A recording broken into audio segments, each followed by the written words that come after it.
Welcome to my channel. Now today learn with us series we will learn about the types of angle. हम लोग किन के बारे में बात करने वाले हैं आज? एंगल्स के टाइप के बारे में, राइट? नाउ तो सबसे पहले एंगल के टाइप को जानने से पहले हम सबसे पहले ये जानेंगे कि एंगल होता क्या है। तो एंगल क्या है? बेसिकली एंगल फॉर्म करता है किससे? टू रे से। मान लो एक रे ये है और एक रे ये है, राइट? तो आई सपोज आप लोग को पता होगा कि रे का मतलब क्या होता है। रे वो होता है जिसका एक फिक्स पॉइंट होता है और एक इनफाइनाइट चलता जाता है, दैट इज कॉल्ड रे। और एक हम लोग कैसे ए बी के ऊपर ऐसे, राइट? वेल ये लाइन एंड एंगल का लाइन का तो क्लास है नहीं, इसलिए मैं ज़्यादा डिटेल नहीं जा रहा। मैं इस पे जा रहा हूँ सीधा कि एंगल बनते किससे। तो यहाँ पे देखिए, an angle is formed when two rays meet at common end point called the vertex। तो ये जो देखो, एक रे ये हो गया यहाँ से लेके यहाँ तक और एक रे हो गया यहाँ से लेके यहाँ तक, राइट? तो ये जो दो रे आपको दिख रहा है, इसका ये है क्या? Common point. इसी को क्या बोलेंगे? वर्टेक्स। ये हो गया रे ए और ये हो गया रे बी, राइट?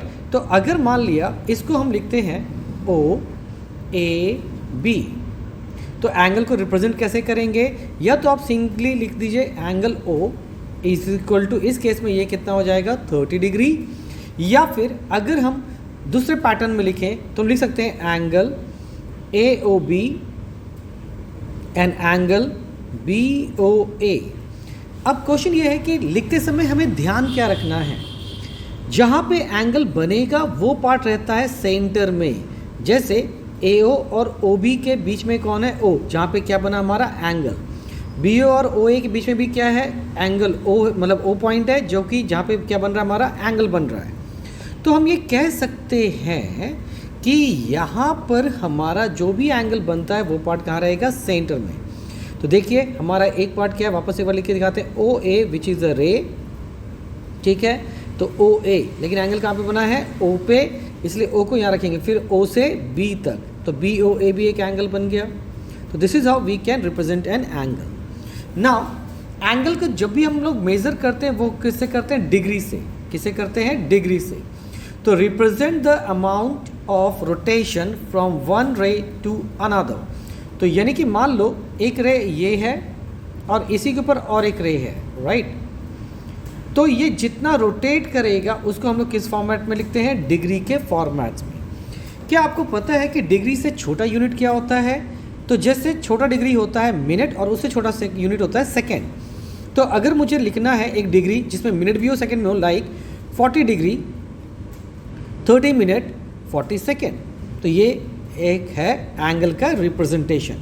हम आगे चल के बताएंगे, मतलब आगे के वीडियोस में बताएंगे कि कैसे एडिशन एंड सब्सट्रैक्शन होता है इस तरह के एंगल्स का। अब हम लोग सीधा से बात करते हैं टाइप्स ऑफ एंगल के बारे में। तो सबसे पहला आता है हमारे पास क्या? Acute angle, right? Acute angle. तो एंगल जो भी रहेगा वो छोटा रहेगा किससे? 90 डिग्री से, और बड़ा रहेगा किससे? 0 डिग्री से। तो एक्यूट एंगल को हम लोग ऐसे कैसे लिख सकते हैं या कैसे तरह से बोल सकते हैं? Angle which is greater than 0 and less than 90 degree, right? This is how we can say this. तो यहाँ पे देखिए, एक है यहाँ पे आर्म 1 और ये है आर्म 2। तो आप देखोगे 90 डिग्री कितना होता है? यहाँ तक कुछ ऐसे ही रहता है, राइट? यहाँ पे देखिए, यहाँ पे दिया हुआ भी है, मार्क किया हुआ है, तो दिस इज 90 डिग्री। तो 90 डिग्री से यहाँ तक जो भी एंगल होंगे, राइट, जो भी एंगल होंगे वो सब किस में आएंगे? Acute. But it should not be equal to 90 degree. यहाँ पे एग्जाम्पल दिया हुआ है 45 डिग्री, 30 डिग्री, इटसेल्फ आप 49.9 भी लिख सकते हो, ये भी एक एक्यूट एंगल है। या फिर आप लिख सकते हो 89.9 डिग्री, ये भी एक एक्यूट एंगल है, क्योंकि इसके बाद क्या हो जाएगा? वो राइट एंगल। तो अब आते हैं राइट एंगल पे। तो यानी कि एंगल का जो वैल्यू होता है, it should be equal to 90 degree. तो लिखेंगे कैसे? An angle that measure exactly 90 degree is term to be as right angle. और राइट एंगल का लिखने का जो पैटर्न है वो ऐसा है, ये इस तरह से हम लोग तैयार करते हैं, राइट? ये ध्यान रखिएगा, बच्चे को ये पता नहीं है। जनरली वो लोग क्या करते हैं, राइट एंगल भी बनाएंगे तो वो किस तरह से लिखेंगे? वो इस हिसाब से लिखते हैं, पर ये रॉन्ग पैटर्न है लिखने का। राइट एंगल के लिए हमेशा एक क्या देना होता है? एक स्क्वायर पैटर्न देना होता है, राइट? नाउ इसके बाद आता है टाइप्स ऑफ एंगल का और एक पार्ट है, that is called obtuse angle. Obtuse angle क्या है? तो वापस से वैसे लिखते हैं, ANGLE, एंगल जो रहेगा वो 90 से बड़ा रहेगा और छोटा रहेगा 180 डिग्री से, तो उसको क्या बोलेंगे? Obtuse angle. मतलब आप ये मान के चलिए कि 90 डिग्री और 1 मिनट से क्या रहेगा? बड़ा रहेगा, यानी कि वो लाइक दिस, और ये चलता जाएगा इस तरह से, तो ये क्या हो गया आपका? Obtuse angle, right. एग्जाम्पल यहाँ पे है 120 डिग्री और 150 डिग्री। इसके बाद आता है स्ट्रेट एंगल। स्ट्रेट एंगल नाम से समझ में आ रहा है जो कि क्या है? स्ट्रेट है, राइट। तो ये जो स्ट्रेट एंगल है इसका एंगल कितना होता है? 180 डिग्री। आप प्रोटेक्टर से भी देख सकते हो, isn't it? आपके पास प्रोटेक्टर होगा तो देखना उसमें एक तरफ क्या रहेगा? 0 डिग्री, और उसी पैटर्न से वो फॉलो करता है, और दूसरी तरफ कितना लिखा रहता है? 180 डिग्री। तो ये जो है वो किसको बिलोंग करता है? आपका स्ट्रेट एंगल को, which is equal to 180 degree. इसके बाद आता है रिफ्लेक्स एंगल।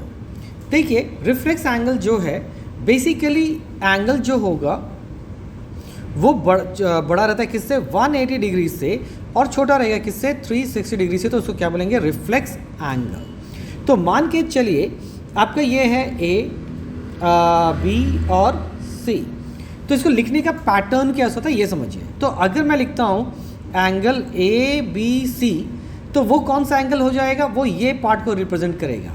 लेकिन अगर आपको लिखना है रिफ्लेक्स, तो यहाँ लिखना पड़ता है रिफ्लेक्स, ठीक है, रिफ्लेक्स एंगल ABC, तब वो ये पार्ट को बिलोंग करता है, ठीक है, तब वो क्या करेगा? इस पार्ट को बिलोंग करेगा। तो ये याद रखिएगा, जब भी आपको रिप्रेजेंटेशन करना होता है रिफ्लेक्स एंगल को, तो आगे ये रिफ्लेक्स पार्ट लिखा जाता है। अभी आता है लास्ट वन, कंप्लीट एंगल और full angle, that is 360 degree, ठीक है। कितना रहेगा? 360 डिग्री रहेगा, राइट, यानी कि 1 complete rotation. An angle that measure exactly 360 degree, ठीक है, वो कितना मेजर करेगा? 360 डिग्री मेजर करेगा, तो उसको क्या बोलेंगे हम लोग? कंप्लीट एंगल या फुल एंगल। इसको होल एंगल भी बोलते हैं।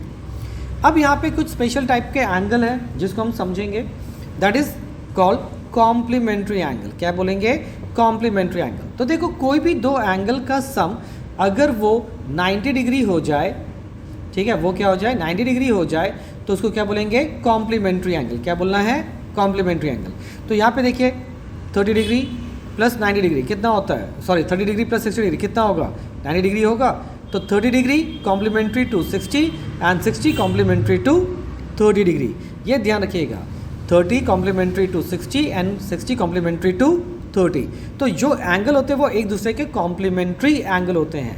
तो ये याद रखिएगा कि याद करने का पैटर्न भी एक मैं सिखाता हूँ। जैसे अच्छा पहले उसके बाद पहले देख लीजिए supplementary angle. When sum of two angle, जैसे यहाँ पे क्या है 75, तो ये भी पार्ट कितना हो गया 75 डिग्री, और ये पार्ट क्या है 105। तो आपको ये पता होना चाहिए कि 75 प्लस 105 कितना होगा। तो यानी कि सम ऑफ टू एंगल का वैल्यू जब 180 हो जाए तो उसको क्या बोलेंगे हम लोग? Supplementary angle. क्या बोलेंगे? Supplementary angle. एक चीज़ मैंने अभी थोड़ी देर पहले बताया था कि याद करने का पैटर्न क्या है। जब भी आपको एग्ज़ाम के टाइम में, जब भी एग्ज़ाम का प्रेशर होता है ना, तो बच्चे भूल जाते हैं कि कॉम्प्लीमेंट्री क्या है, सप्लीमेंट्री क्या है।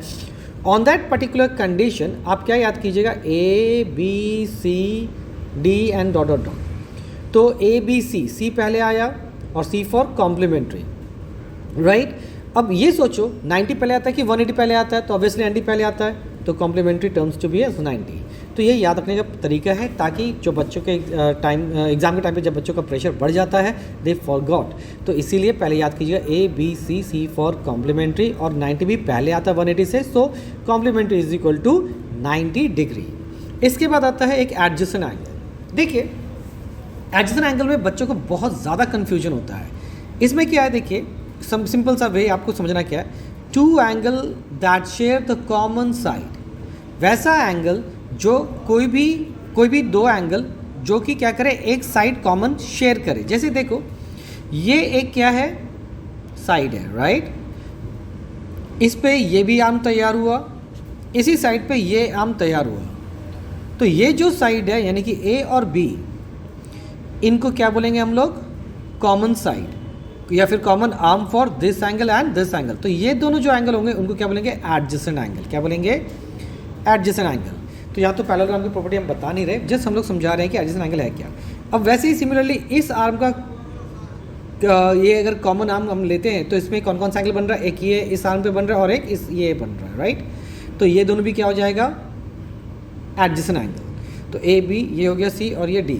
तो अगर हम बी और डी और सी की बात करें तो एक एंगल यहाँ पे बन रहा है और एक एंगल यहाँ बन रहा है, तो ये भी क्या हो गया, एक तरह का एडजेसेंट एंगल। तो ये याद रखना है कि जो कॉमन साइड शेयर करे, वैसे एंगल जो कॉमन साइड शेयर करते हैं तो वो क्या बन जाएगा, एडजेसेंट। एग्जांपल लीजिए, ये हो गया एक एंगल इधर, ठीक है, थोड़ा टेढ़ा हो गया है, मैं इसको सीधा कर दूँ पहले। तो ये हो गया आपका एक साइड, ये हो गया दूसरा और ये हो गया और एक। तो ये जो एंगल है और ये एंगल, तो ये साइड क्या है, इसके लिए दोनों के लिए कॉमन है, तो ये दोनों क्या बन जाएंगे, एडजेसेंट एंगल, राइट ना।